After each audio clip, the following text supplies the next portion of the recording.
Hello，我係 Esther。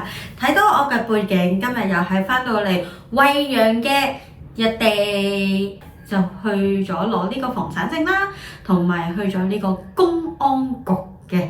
咁首先第一樣嘢，終於成功攞到房產證啦，都等咗1年有多。咁其實咧喺嗰個銷售合同裏面咧，呢棟樓啦，即係呢個位置咧，交樓時間咧係12月嘅。咁曾經我都問過啦，咁幾時係會有呢個房產證啊？咁佢就話咧，起碼咧都要等到12月嘅。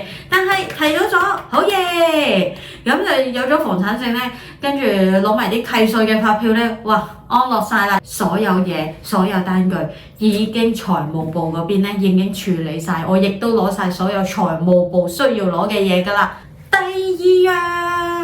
第二樣我就去咗公安局，放心，我唔係犯法，我只不過去申請呢個居住證啫。咁樣咧申請呢個居住證咧，其實咧有2個方案嘅。咁啊，第一個方案咧就係線上辦理啦，第二個方案咧就係線下辦理嘅。係呢句説話真係好無聊啊！其實線上辦理啦係可以進入微信裡面一個小程序。喺呢度 show 翻俾大家睇啦，咁好似叫做惠州本地保啊，真係唔係好記得啦。咁佢咧就自己入翻個地址，再入翻自己嘅一啲身份證明文件咧，咁佢就會評核你呢棟樓係唔係你嘅。但係咧，我曾經試過咧，就係唔得嘅，因為咧第一個立場咧，你一諗到內地咧，就係會用你個回鄉證嘅資料嘅。我簽合同嘅時候都覺得奇怪㗎啦，又有我身份證，又有我回鄉證，但係唔知佢究竟咧係用咗我香港身份證嘅 number 定係用咗我中國回鄉證嘅 number。今日攞到房產證，咁樣咧就發現到啦，點解唔得咧？就係因為係用咗香港身份證，只不過喺微信呢啲小程序裏面咧，可唔可以用到香港身份證去登記翻自己個名咧？我真係唔知啦，大家自己有機會就試下啦。所以咧，我就費事再煩啦，就直情過嚟線下辦理，就去咗公安局啦。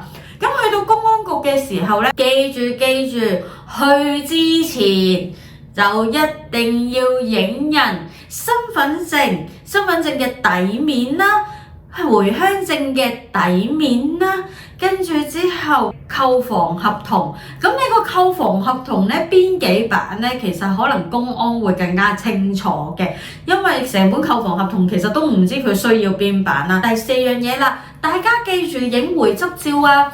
回執照咧，其實咧係用白底嘅，咁附近嘅影相鋪啦，或者咧好似我咁樣，因為我咧自問自己唔係靚，所以咧就去咗一啲要執少少個樣啊，幫手化下妝嗰啲去影回執照啦，嗰啲都 OK 嘅。問過㗎啦，其實咧呢啲回執照咧全國都適用嘅，但係咧上面個地區咧一定要寫翻你究竟係辦理邊度嘅居住證，好似我惠州咁樣啦，咁記住咧就係揀翻廣東惠州啦。咁我又問過深圳嗰間嘅，咁深圳嗰間咧就話其實全國都可以用㗎，所以咧到時大家要影嘅話咧就問清楚啦。當然我自己咧就因為覺得喺翻自己個地區度影比較安心，所以咧就點解翻嚟惠州影咁解嘅啫。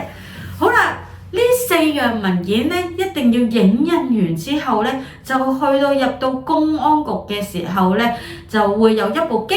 咁有一部機嗰度咧，得2個業務會辦嘅啫。大家咧揾翻一個叫做居住證業務，唔使填 form 㗎。你居住證業務啦，你去到個 counter 度啦，佢冇 form 任何你填啦，只要俾你頭先嗰4樣文件俾佢，正本包括副本咁俾佢咧，佢 check 咗嚟，又喺呢度買咗半年以上嘅樓啦，有證明嘅話咧，咁就 OK 㗎啦。咁佢咧就可以認同你。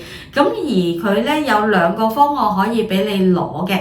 第一個咧就係到付，咁佢就會大約10個工作天度咧就會郵寄翻嚟我哋自己住嗰間屋。但係咧我第一下揀咧其實諗住過去攞嘅，但係過去攞竟然要45日啦。